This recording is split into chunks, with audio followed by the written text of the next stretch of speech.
শিমুলে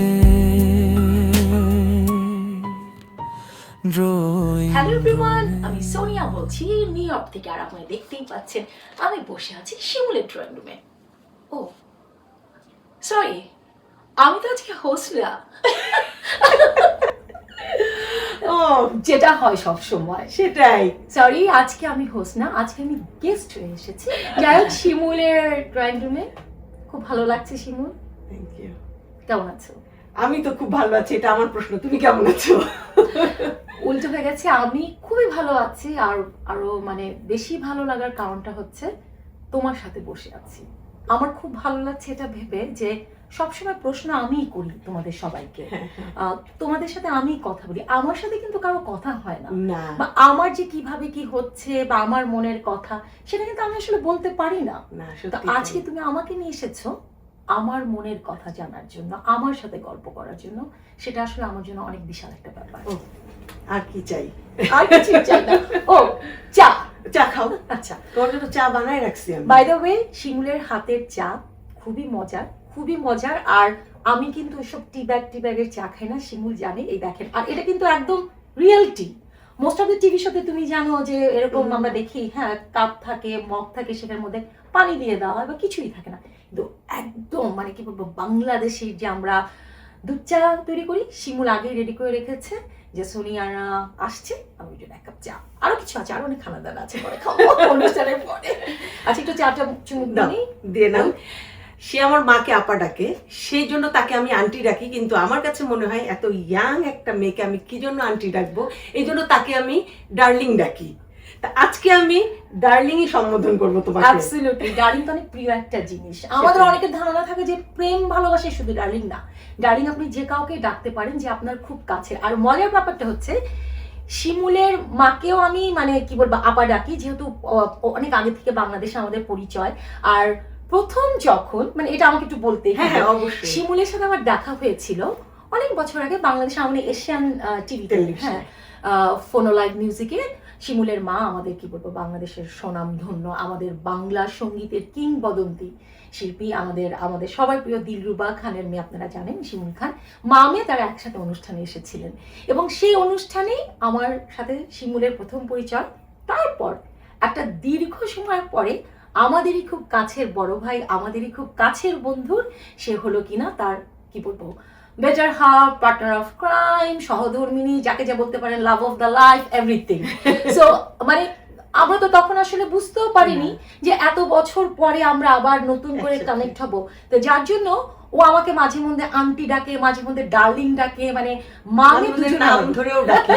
sorry, আচ্ছা, যাই হোক। আচ্ছা, আমি তোমার শুরুটা একটু জানতে চাই। নিশ্চয়ই জানো যে আমি একজন নৃত্যশিল্পী ছিলাম এবং আমি একজন খুব মানে কি বলবো মানে নাচ শিখে তারপর আমি নৃত্যশিল্পী হয়েছি। এমন যে না যে জাস্ট ওই যে টিভি দেখে নাচ করা। আমি বাফার থেকে কোর্স কমপ্লিট, আমি শিবলি মোহাম্মদের কাছে 12 বছর নাচের তালিম নিয়েছি।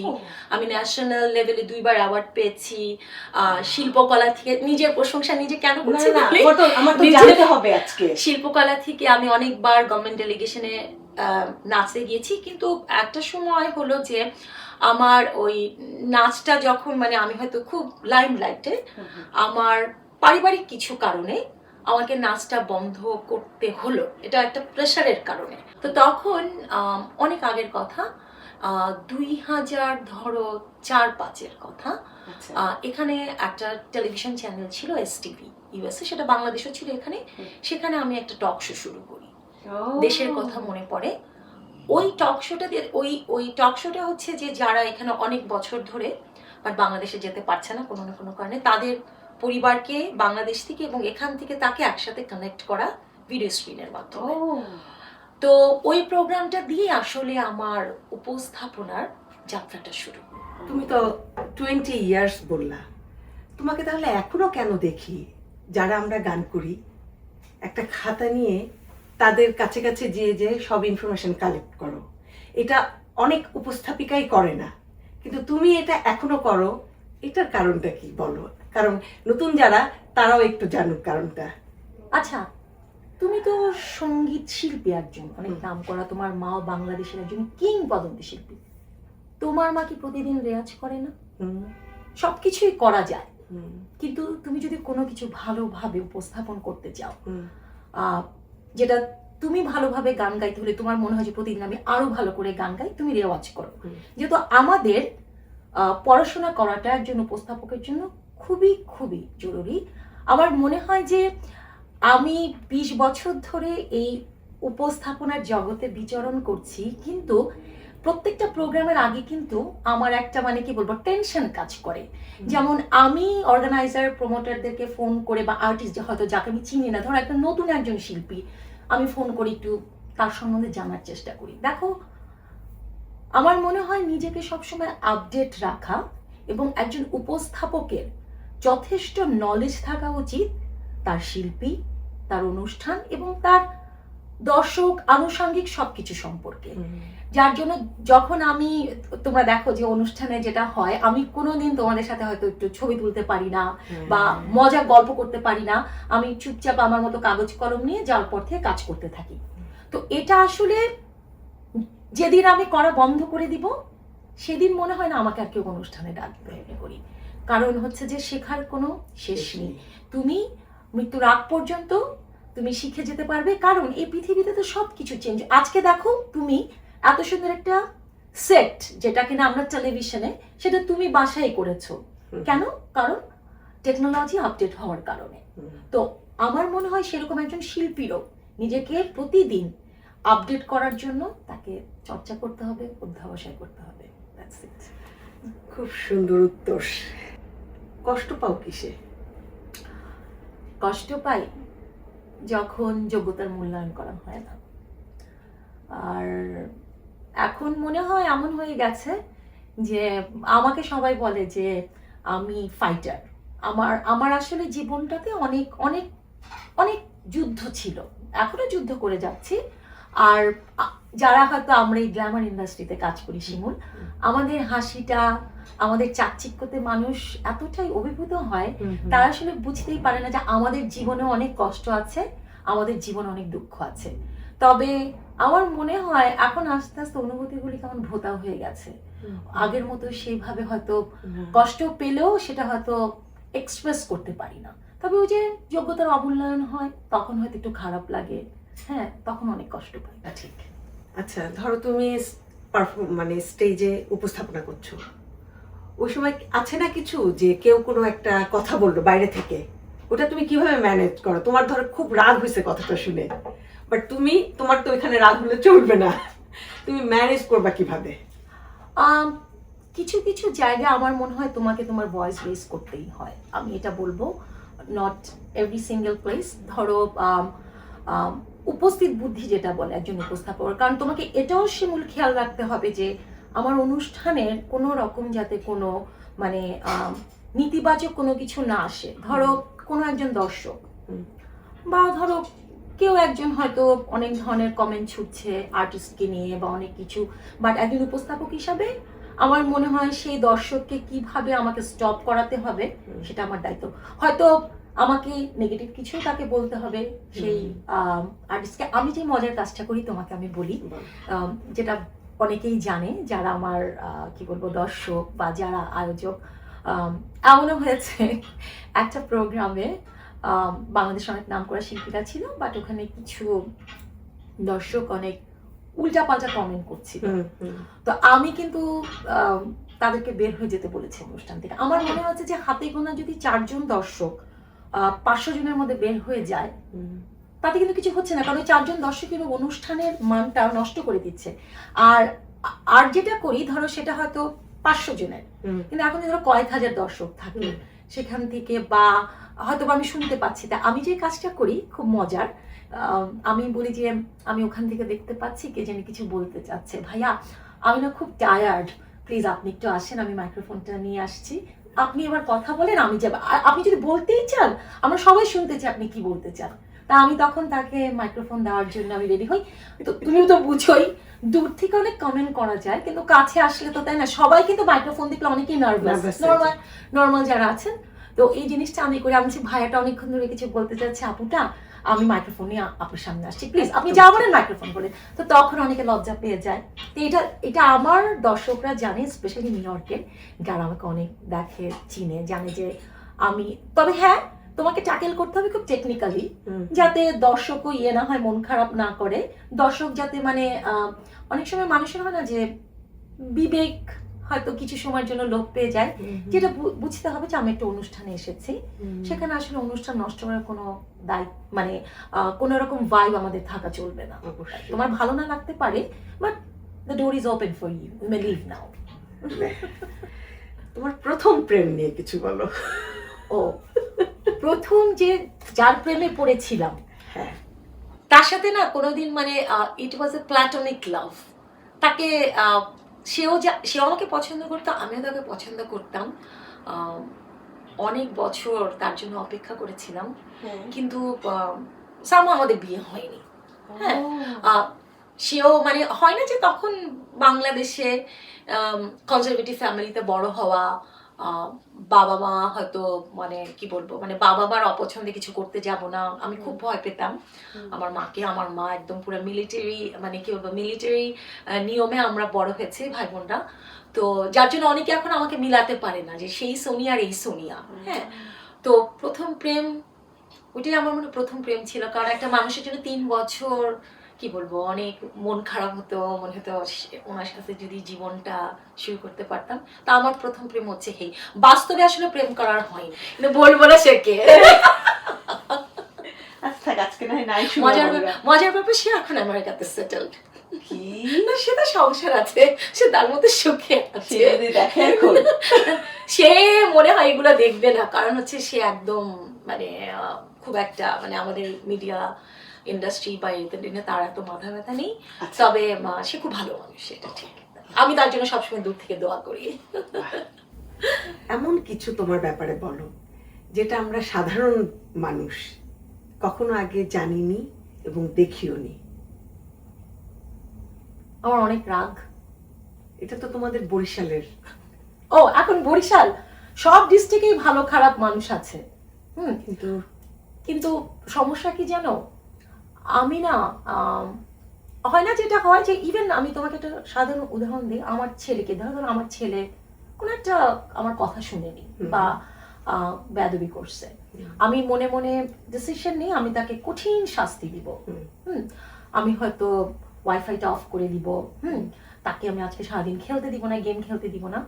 কিন্তু যেটা হয়, আধা ঘন্টা পরে, 1 ঘন্টা পরে আমি নিজেই গিয়ে ওয়াইফাইটা আগে মানে ফোন থেকে আমি তার ডিভাইসগুলি আবার টার্ন অন করি। তোমার তো উপস্থাপনার পাশাপাশি তুমি, আমি জানি, অনেক এক্সক্লুসিভ ব্র্যান্ডের এক্সিকিউটিভ হিসেবে কাজ করেছো।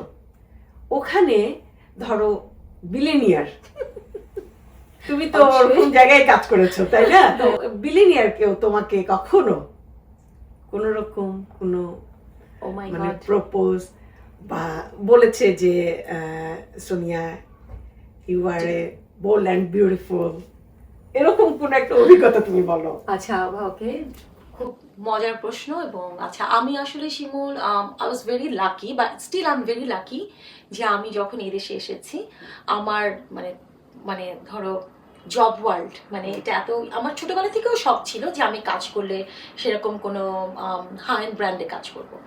তো আমার প্রথম জব শুরু হয়েছিল স্যাক্স ফিফথ অ্যাভিনিউতে। হ্যাঁ, আচ্ছা, তোমার আমি তখন মেকআপ আর্টিস্ট হিসেবে কাজ শুরু করি। আচ্ছা, তারপরে আমি শ্যানেলের আমি তোমার বিজনেস ম্যানেজার ছিলাম। এরপরে আমি কার্টিয়ারের ব্র্যান্ড অ্যাম্বাসেডর ছিলাম। সো আমার জব মোটামুটি মানে ইটস লাইক মানে ভেরি লাকি। অফকোর্স মজার ব্যাপার হচ্ছে যে স্পেশালি আমি যখন কার্টিয়ারের ব্র্যান্ড অ্যাম্বাসেডর ছিলাম, সো আমার সাথে ধরো এই মেইন স্ট্রিমের আমেরিকার মেইন স্ট্রিমের ধরো তোমার বড় বড় স্পোর্টসম্যান থেকে শুরু করে, হলিউড অ্যাক্টর থেকে শুরু করে, ইভেন ধরো ডিজাইনার থেকে শুরু করে, আমার মানে কি বলবো, আই ওয়াজ ভেরি ফরচুনেট যে I meet them personally and very closely. তো এরকম যেহেতু আমার কাজটা ছিল brand ambassador, I represent the entire brands এবং পুরো বুটিকটা আমার চালানোর দায়িত্ব ছিল। সো আমি ধরো খুব ভালোভাবে সেজে গুজিয়ে যেতাম কাছে। তো হ্যাঁ, এরকম অনেকেই হয়েছে, যেহেতু অফকোর্স আমি সিঙ্গেল, আর এই দেশে জানো যে তোমার রিং পড়া থাকে if you are like engage or married. যেহেতু আমার আঙ্গুলে রিং টিং থাকতো না, আর তখন অনেকের সাথেই কথা হয়েছে। আমার মনে হয় যে মানে দুটো জিনিস, যে আমি আসলে একটু ভয় পেতাম, আমার কোনোদিনই আসলে বাঙালি ছেলে ছাড়া অন্য কোনো দেশি ছেলে ভালো লাগতো না, মানে অ্যাজ এ পার্টনার হিসাবে যদি আমি চিন্তা করি।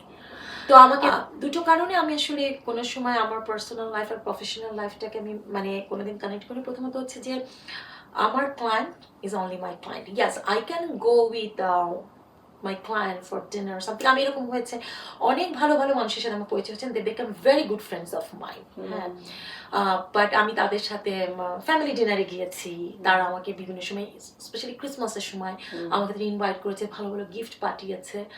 আর হচ্ছে বাট অবশ্যই there was I mean bachelor people as well। ধরো আমি ওয়াল স্ট্রিটে যারা কাজ করে, ব্লুমবার্গে কাজ করে, তারপরে ধরো বিজনেস টাইকুন, হ্যাঁ, এবং ধরো আমি বলবো না, নাম বলবো না, বাট ধরো কোনো একটা নামকরা কোম্পানির সিইও হোয়াট এভার, অনেকভাবে। কিন্তু আমি সেই লোকটাকে সামলিয়েছি কারণে যে আমি জানি যে it's completely against my the job environment. I cannot just go out with them. আর যখনই আমি আমার ক্লায়েন্টের সাথে আমার ওই ধরনের রিলেশনশিপ থাকবে, সেটা আমার বিজনেসে হ্যাম্পার করবে। সো অ্যান্ড অফকোর্স আমি সারাটা জীবনে ফিফথ অ্যাভিনিউতেই কাজ করেছি। That's like watt the fashion street, প্যারিসের পরেই নিউ ইয়র্কের fifth avenue. Paris, London, new York, specially fifth avenue, Madison avenue. এবং ভেরি লাকি যে আমার অনেক ভালো ভালো, যেমন গুচির মেয়ে Gemma Gucci, she was my direct client. এরকম আরো অনেক ধরো নাম করা হলিউড অ্যাক্টর থেকে শুরু করে অনেক, আসলে তাদের নাম এতটা বলা যাবে না। আর বিজনেসের খাতিরে মানে ধরো তোমার আমার জবের খাতিরে আমাদের অনেক কিছু আসলে আমাদের আবার খুব এক্সাইটমেন্টও দেখানো যাবে না। ধরো তুমি একজন হলিউড সেলিব্রিটি, তুমি তোমার অনেক সময় ছবিও তোলা যাবে না unless he or she become your good friends. তো ছবি তোলা যাবে না, কারণ তাদেরকে তোমার ট্রিট করতে হবে অন্য 10 জন normal people এর মতো। You cannot treat them very specially. Even they have a business with you, have $1 million or $1 million, it doesn't matter for you.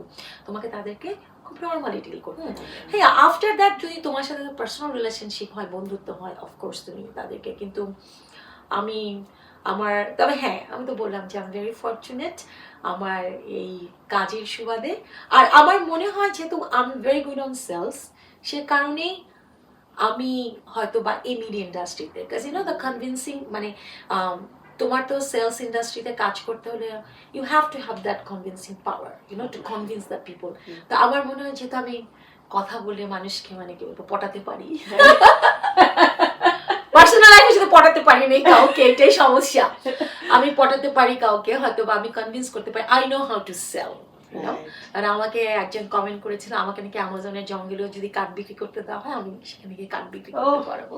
হ্যাঁ, আমার ক্লায়েন্টরা বলতো যে দে হার দ্য রাইট পার্সন, তুমি আমার বাজেট ছিল এত, তুমি সেই বাজেটটাকে ক্রস করে তুমি আরো দূরে নিয়ে গেলে। কারণ এটা আসলে হাই এন্ড প্রোডাক্ট, তো যেখানে তোমার 6 ফিগার দিয়ে হয়তো বা তোমার প্রোডাক্টের দামটা শুরু হচ্ছে। তো যেহেতু আমার কাজ ছিল আমার ক্লায়েন্টকে কনভিন্স করা, আর যেহেতু fifth avenue is like a very competition, তোমার সবগুলো ব্র্যান্ড পাশাপাশি, সবগুলো শোরুম। তো একজন যখন কোনো একটা কিছু এরকম অ্যামাউন্টে কেউ যদি কোনো কিছু মানে ধরো কিনতে চায়, সে তো অবশ্যই আগে চারিদিকে দেখে নিবে যে who's give me the best deal, তাই না? তো যাই হোক, I am very happy in that case.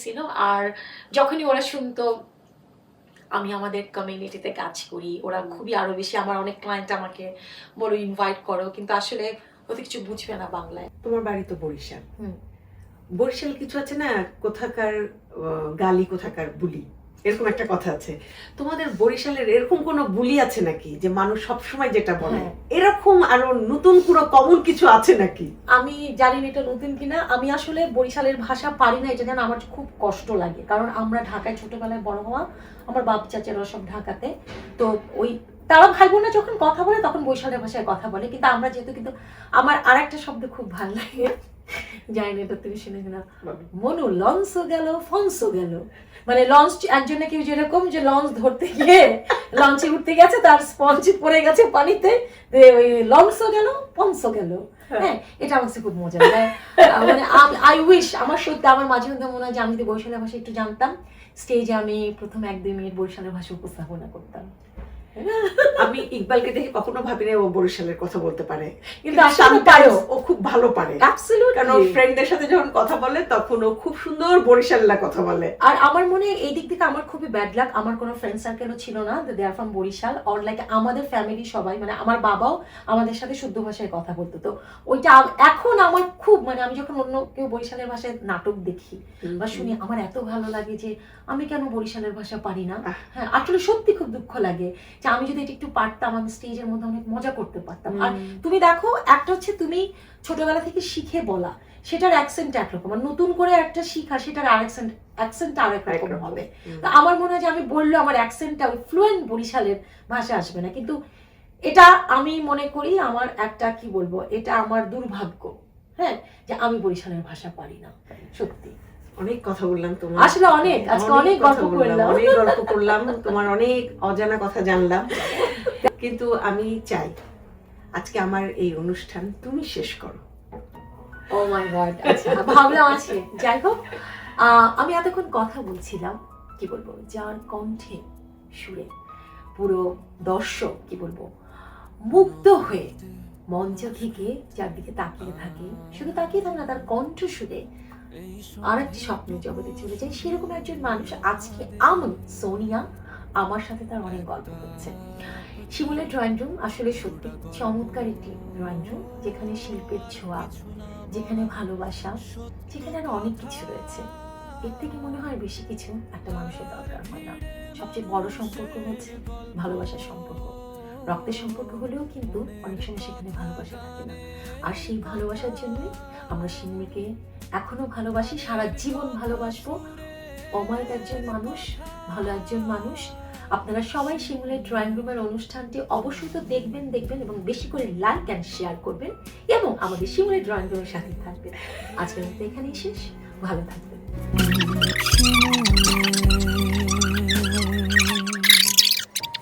Drawing room